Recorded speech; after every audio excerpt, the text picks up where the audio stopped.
Hello everyone, welcome back to Ansarkari.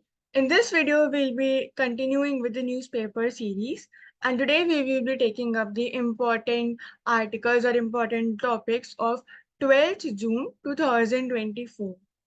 So, today we'll cover important topics such as the importance of elements, how the processes of search for elements work, what are the various stages, and also what are the various important locations where they are found, especially elements like lithium, cobalt, etc.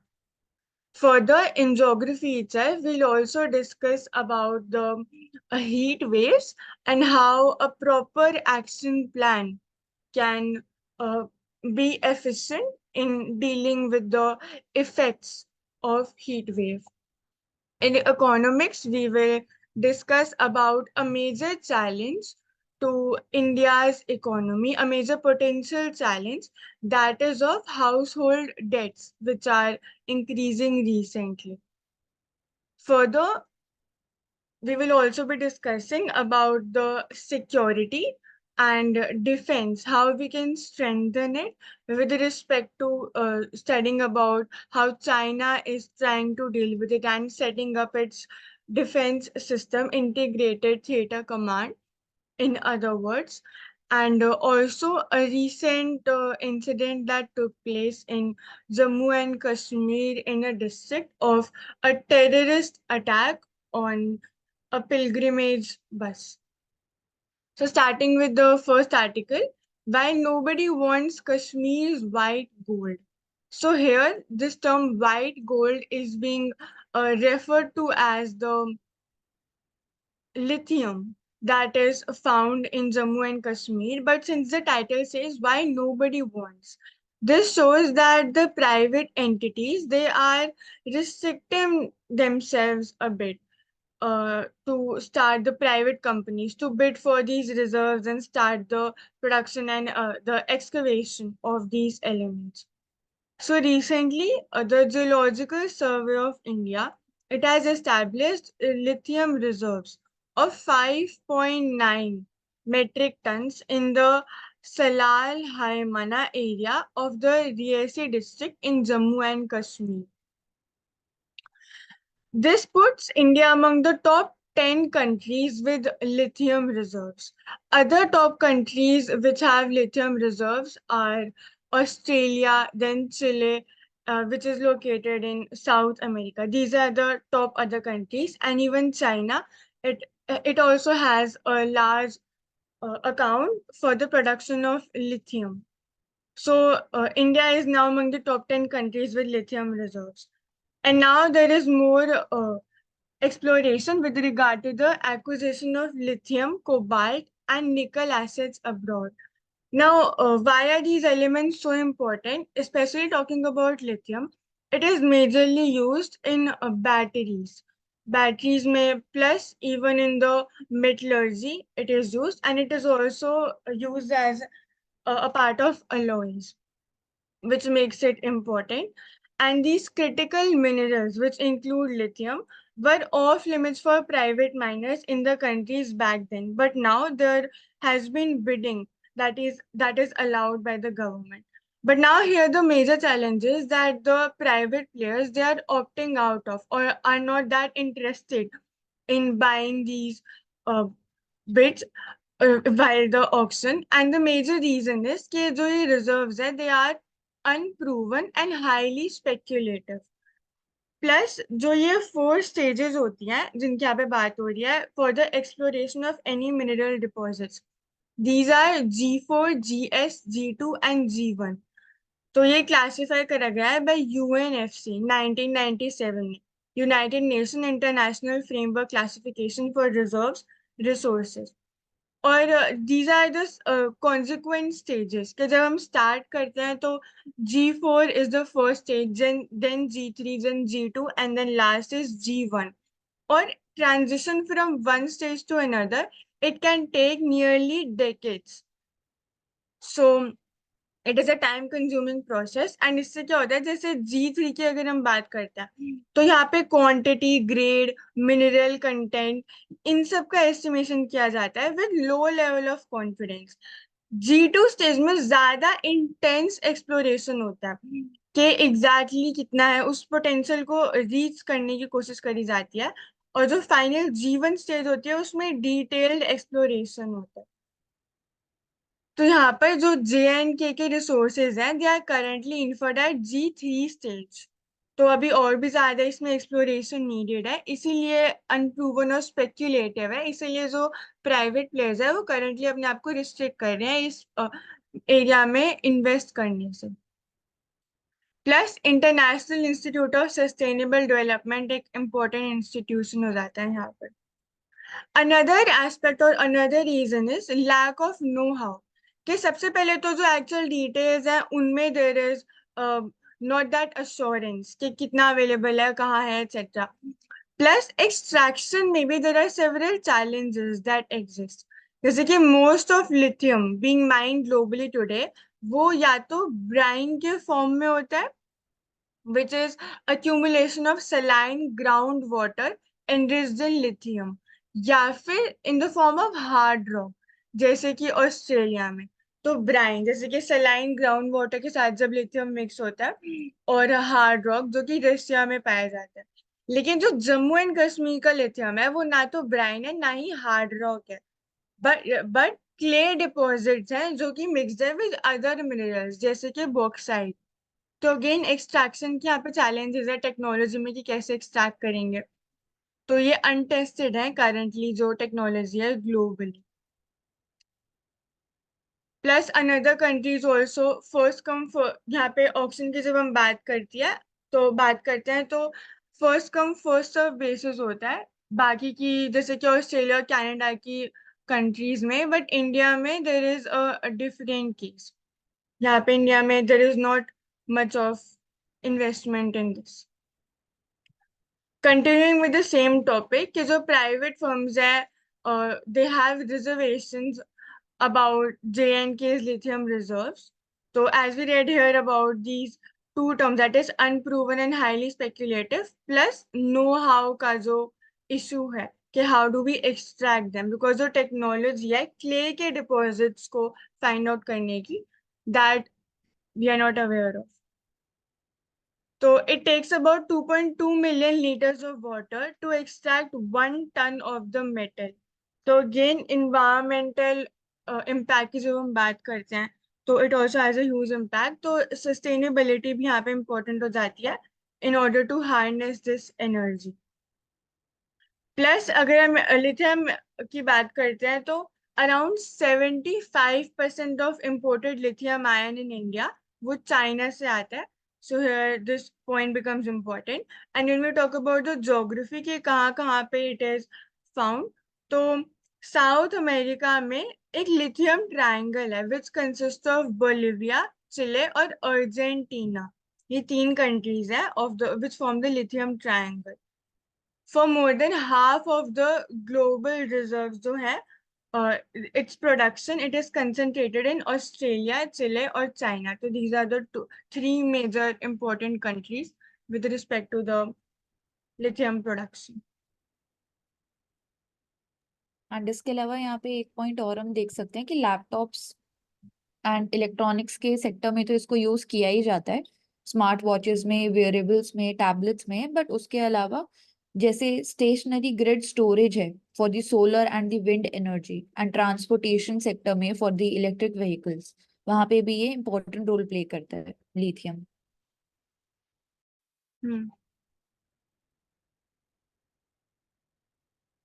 Next, new portable atomic clock offers very accurate timekeeping at sea. So here this is regarding the development of a portable optical atomic clock. तो atomic clock कैसे काम करती है? It works by keeping time using atoms. तो atoms का यहाँ पे use होता है, especially isotope of cesium जो कि है CS-133। तो the international committee for weights and measures ने पहली बार इसको यूज करा था इन 1967।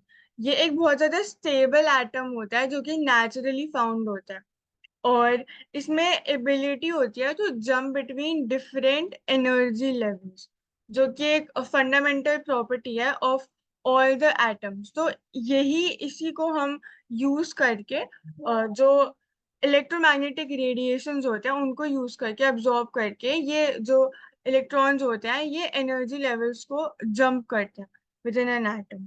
तो this is the process that is explained here.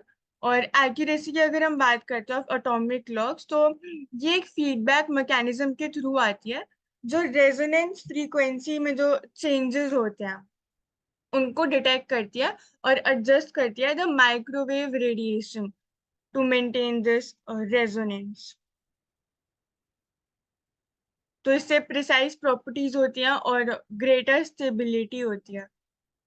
फिर टेम्परेचर मेजर करना, आइडेंटिफाइंग स्पेसिफिक ट्रांजिशंस, तो ये सब इसके कंपोनेंट्स होते हैं which work towards this.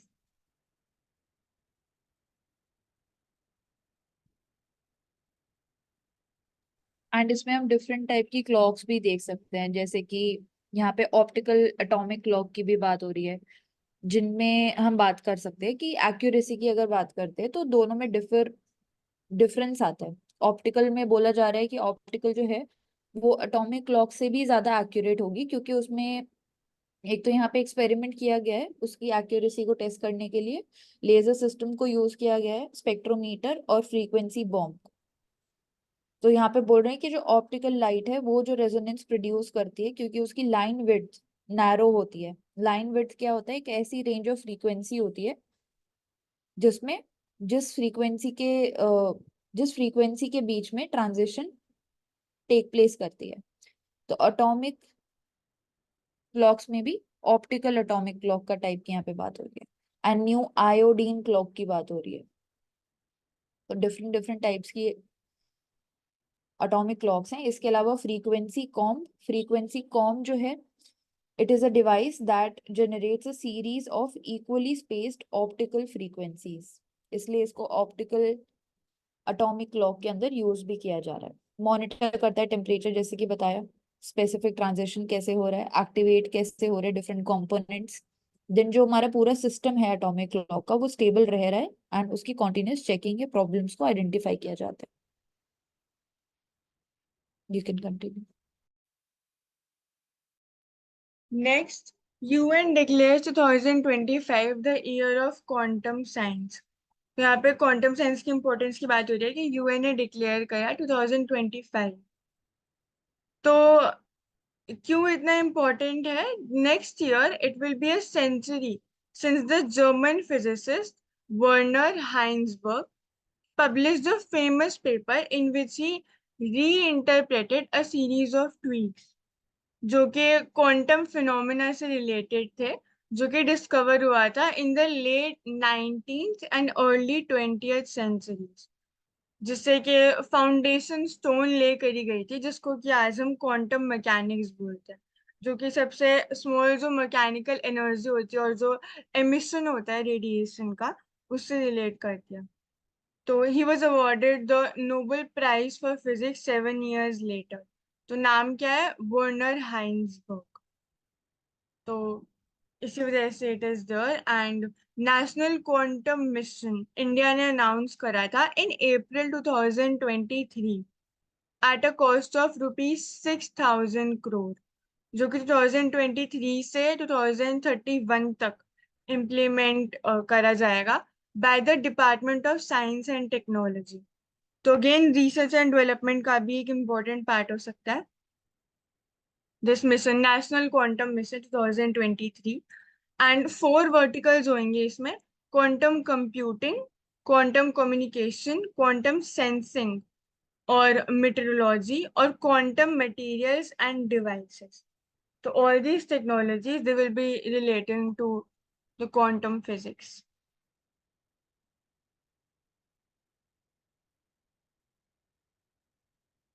IBBI seeks views to cut red tape, speed up insolvency. तो Insolvency and Bankruptcy Board of India, it plans to reduce the compliance burden on debt resolution professionals so that they can concentrate on stitching together rescue plans.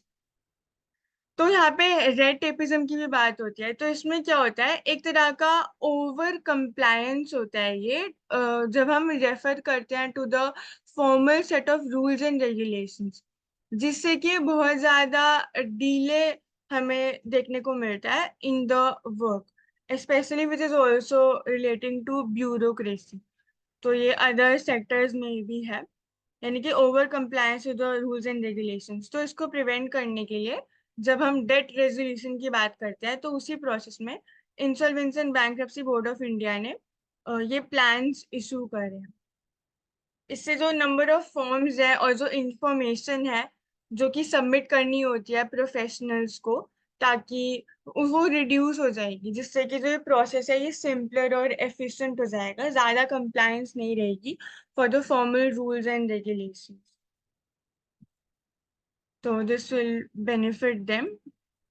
और ये resolution plans जो हैं they were approved by the National Company Law Tribunal against 189 in the year before. तो इससे 42% improvement था in rescuing distressed companies. तो proved important. तो यहाँ पे बस रोल की बात हो सकती है of the insolvency and bankruptcy board of India to reduce the compliance burden, to cut red tape. Next, how hot is too hot? An approach driven by data can secure people. Again, this article is regarding heat wave and we have been reading since long. तो important points, heat waves जो है वो कौन declare करता है? Agencies like India Meteorological Department and World Meteorological Organization जैसे कि WMO। तो बहुत सारे क्राइटेरियाज होते हैं, एक स्पेसिफिकली टेम्परेचर के बेसिस पे होता है, एक डेविएशन के बेसिस पर होता है कि कितने दिन तक कितना ज्यादा डेविएशन है from the normal temperature. These are the two major criterias. और फिर हम हीट स्ट्रेस की बात करते हैं, जिसमें टेम्परेचर के साथ साथ हम ह्यूमिडिटी का एस्पेक्ट भी कैलकुलेट करते हैं। So this is an important term. And उसके अलावा we also read about the urban heat island effect, which is caused due to the increased density and जो concrete building or infrastructure है which traps the heat. So that was also another important term. तो heat wave कब declare होती है? Plains में when temperature crosses 40 degree Celsius, hills में it is 30 degree Celsius and coastal areas में it is 37 degree Celsius. Plus एक analysis conduct करा था by the Council on Energy Environment and Water for heat action plan. जब हम heat action plan की बात करते हैं तो करंटली 20 ऐसे सिटीज और स्टेट्स हैं जिन्होंने ये स्टार्ट करा था this heat action plan with NDMA, but इसका एग्जीक्यूशन इट वाजंट प्रॉपर, और जो स्पेसिफिक टारगेट्स थे दे वर नोटिफाइड, जिसकी वजह से it's working it didn't work well. Or further, cities like Thane and Ahmedabad, they have already implemented these heat action plan. लेकिन currently more than 67% जो India की heat action plans है उनमें अभी भी crucial thresholds set नहीं है कि किस criteria पे या कितने point के बाद they will actually start implementing and working. तो इसको improve करना becomes important, and data के साथ refer करना it is crucial, which this article is suggesting. तो National Center for Disease Control's initiatives on heat health data collection. तो heat health data again कितने ज्यादा heat related diseases हो रहे हैं, illnesses हो रही हैं, fertilities हो रही हैं, इन सबको अंडरस्टैंड करना, ट्रैक करना कौन से एरियाज में हो रहा है, क्या vulnerable areas हैं, और heat shelters प्रोवाइड करना। So this becomes important. Or national program on climate change and human health. So these are some of the positive steps जिससे कि thresholds set करे जा सकते हैं। और यहाँ पे पंचायत लेवल डिसीजन मेकिंग का भी इम्पोर्टेंस दिखाया जा रहा है, that is eight 3rd tier। तो ओडिशा में ये हो रहा है for the heat wave management mechanisms कि लोकल लेवल से ही they start doing this. That was majorly omitted.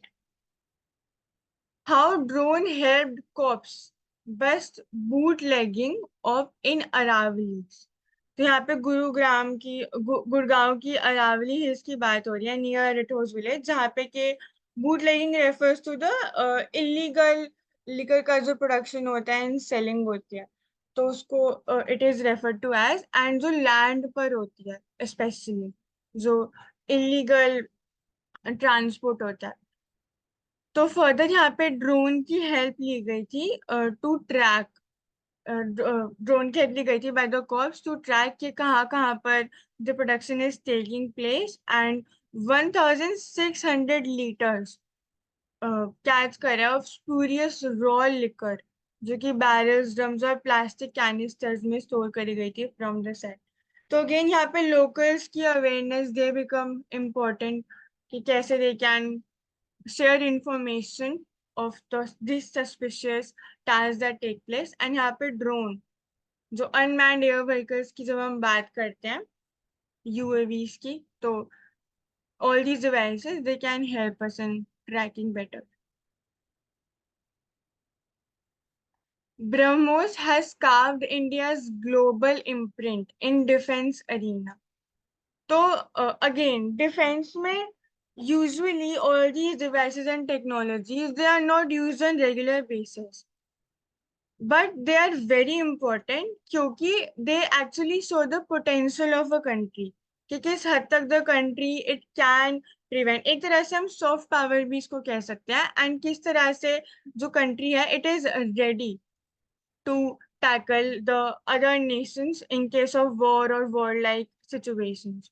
तो यहाँ पे ब्रह्मोस की हम बात करते हैं, तो ये एक मिसाइल है जो कि जॉइंट वेंचर से बनी थी between India and Russia.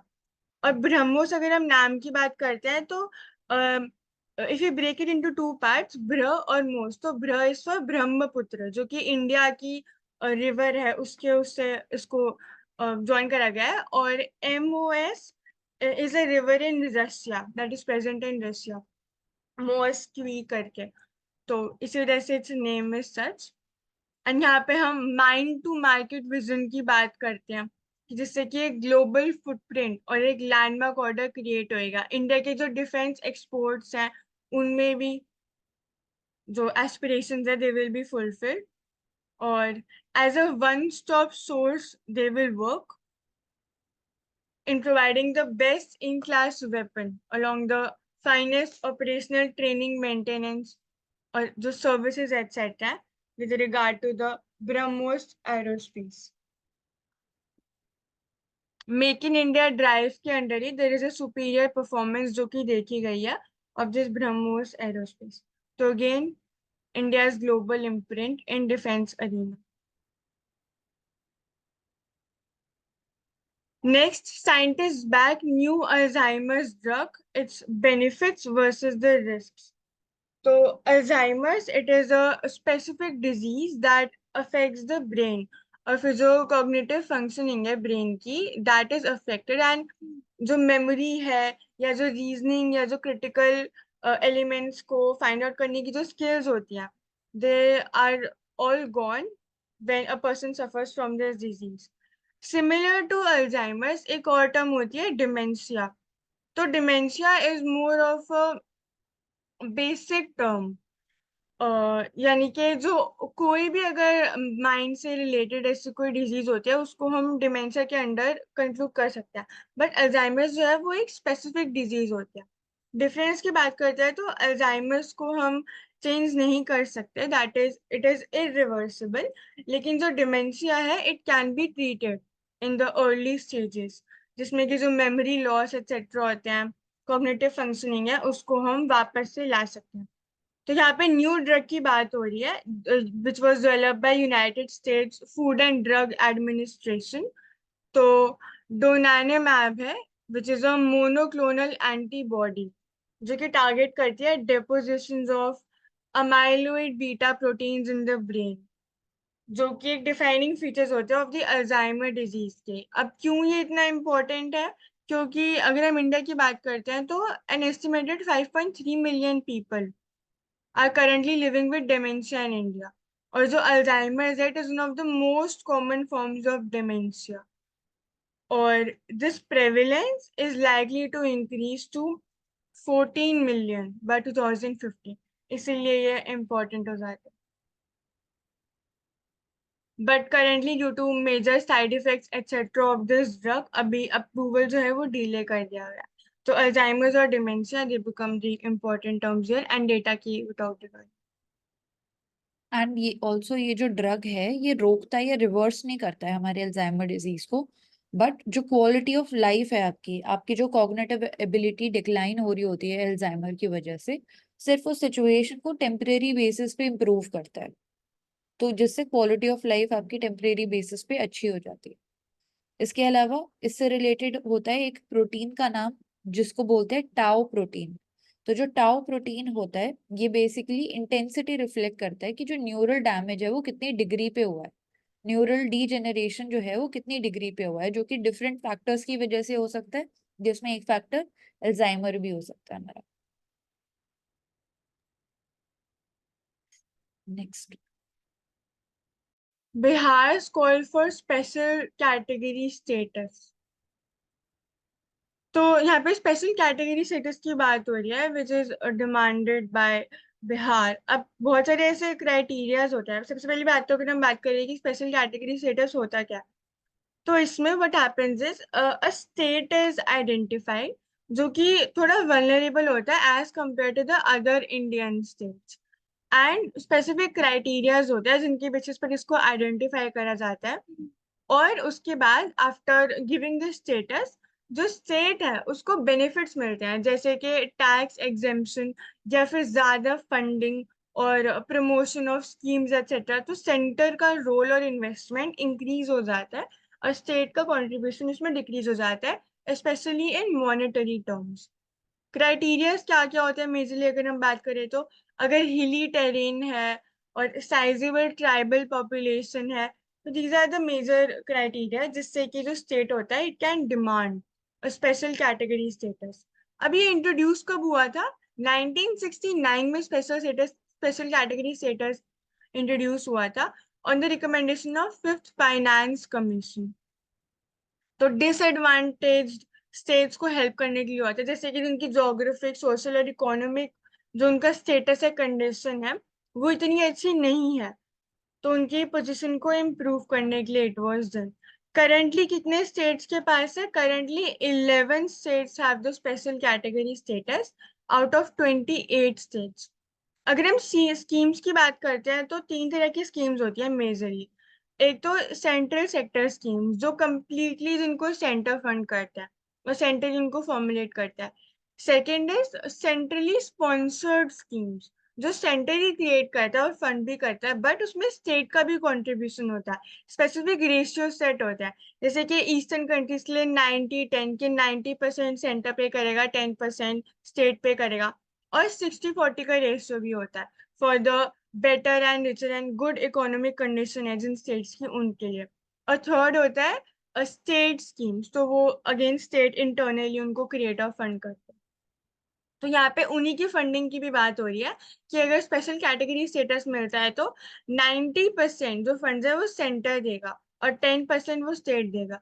We also discuss regarding the devolution of funds कि इसमें चैलेंजेस भी बहुत ज्यादा आते हैं क्योंकि जो बाकी के स्टेट्स होते हैं वो फिर आर्ग्यू करते हैं कि if we do not talk about the special category status तो नॉर्मली भी क्योंकि जो उनकी पॉलिसीज होती है उनकी जो इकोनॉमी होती है वो ज्यादा एफर्ट डाल होता है वो ज्यादा इन्हांस कर रही होती है. तो they should get the incentives rather जो इम्प्रूव जो हम पॉजिटिव डिस्क्रिमिनेशन टर्म यूज करते हैं उसके लिए we prefer the poorer states उनको इनहेंस करने के लिए. तो ये आर्ग्यूमेंट भी पोज होता है क्योंकि जो इकोनॉमी का मार्केट है वो भी it has gone from the poorer states to the richer states. वो भी as a condition as a criteria हमें इंक्लूड करना पड़ता है. अगेन यहाँ पे बिहार की स्पेसिफिकली की क्यों बात हो रही है कि why is Bihar demanding for this special status, special category status? तो बिहार का जो पर कैपिटा इनकम है इट इज अराउंड ₹60,000 जो कि लोएस्ट है in the country among the lowest in the country, or the state it lags behind the national average in several human development indicators as well. तो यहाँ पे major जो concern आ रही है वो ह्यूमन कैपिटल की है कि वो इतना एनहांसमेंट नहीं हो पा रहा जितना कि होना चाहिए।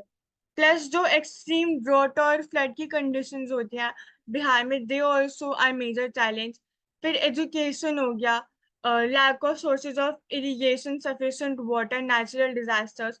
प्लस एक और मेजर कॉज जो है वो है जो इंडस्ट्रीज है, बाइफरकेशन जब हुआ था बिहार का, तो industries they move to Jharkhand. तो इसी वजह से जो इकोनॉमी है again they will be in terms of the state only as per the area. तो प्लस यहाँ पे एक एंगल पॉलिटिकल कंसिडरेशंस का भी आता है कि they also play a large role in granting special status to states.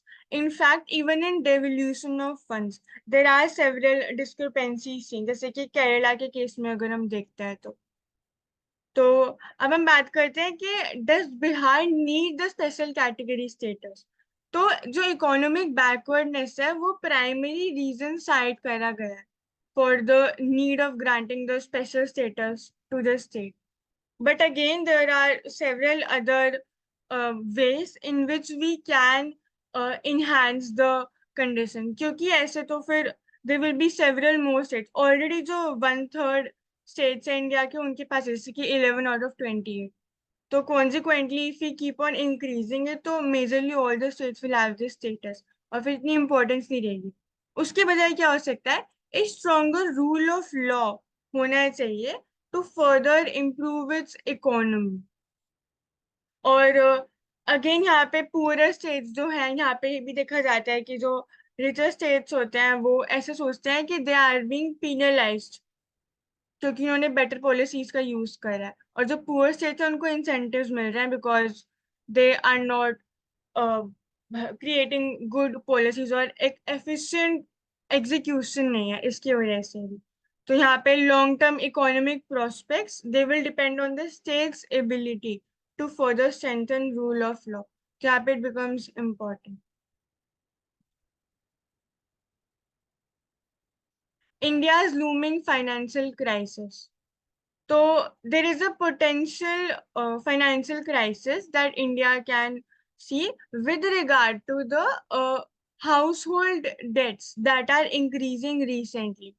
जैसे कि हम बाय नाउ पे लेटर का एक कंसेप्ट देखते हैं तो वो बहुत ज्यादा इंक्रीज हो रहा है, और जो एक्चुअल जो लाइफस्टाइल है उसका जो कंफर्ट है वो इंक्रीज हो रहा है।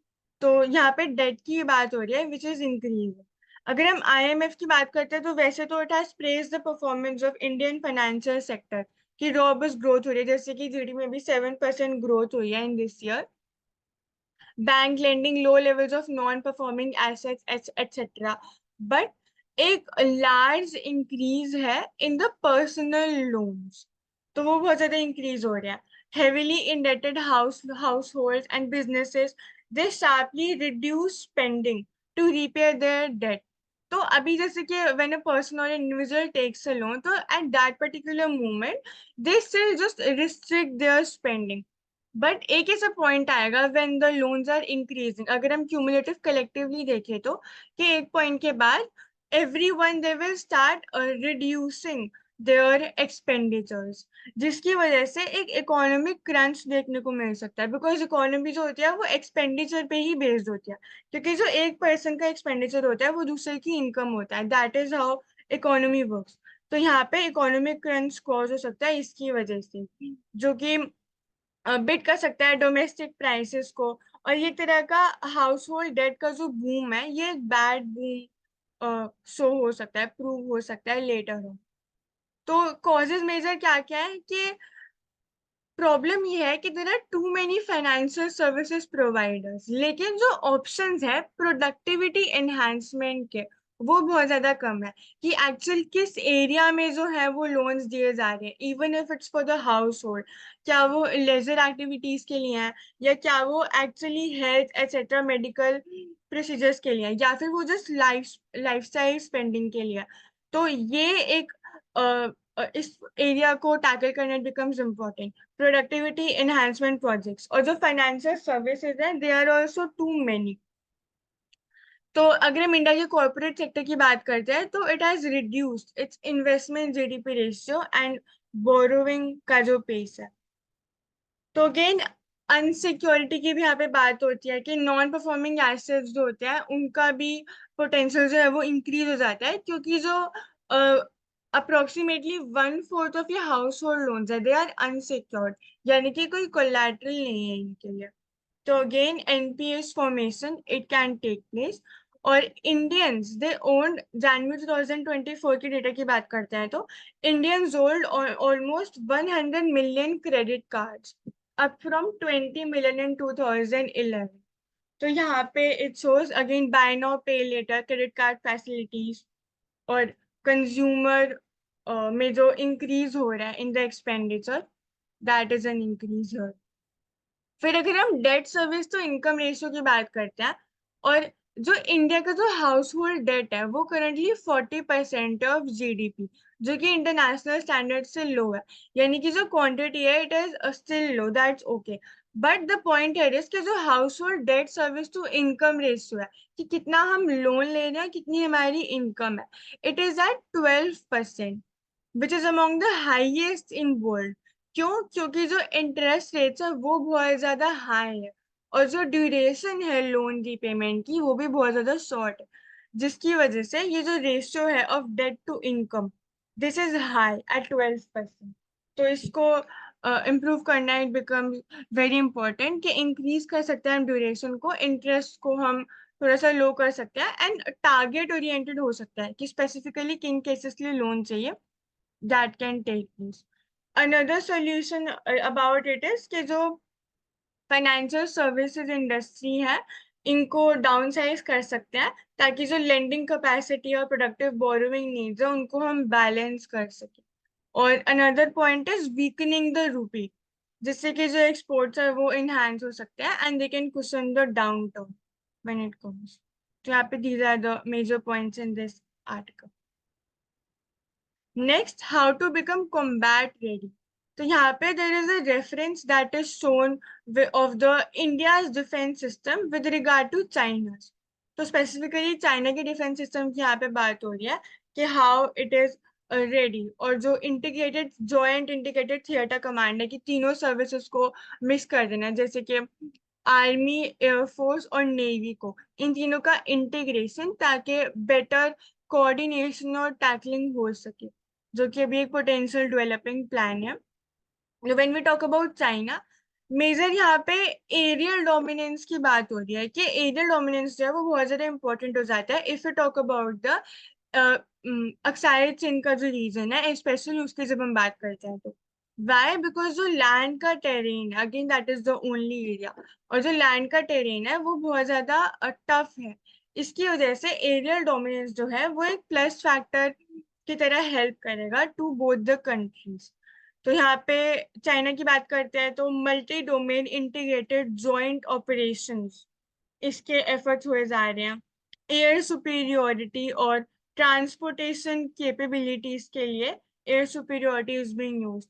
फॉर एग्जांपल, एक यहाँ पे ड्रोन डिलीवरी यूनिट की बात हो रही है, जो कि it was required to transfer hot food, water, medicine और जो बाकी की अर्जेंट एरिया टू पर्सनल, जो कि बेस पे लोकेटेड होते हैं। इससे कि टाइम जो है वो कम लगेगा, इजियर ट्रांसपोर्टेशन होएगा और सेफली ट्रांसपोर्टेशन होएगा for the urgent aids that are needed.